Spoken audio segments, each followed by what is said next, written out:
কের home delivery খাবারে আছে। এই দেখো রুই মাছ সরষা দিয়ে বানিয়েছি।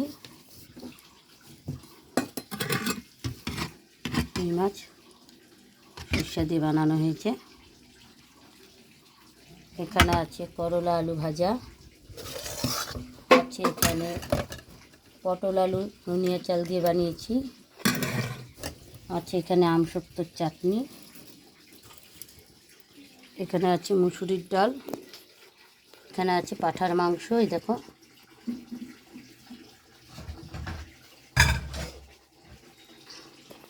পাঁঠার মাংস আলু দিয়ে বানিয়েছি। স্পেশাল অর্ডার আছে পাঁঠার মাংসর। এই দেখো পিস।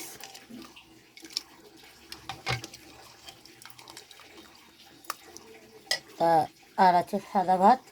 মহালক্ষ্মী কিচেন বলি কেন রুবি হোম ডেলিভারি রেসিপি কেমন লাগে অবশ্যই কমেন্টে জানাবে। ভালো লাগলে লাইক কমেন্ট শেয়ার সাবস্ক্রাইব করবেন। এই বলে ভিডিওটি আমি শেষ করছি। নমস্কার বন্ধুরা।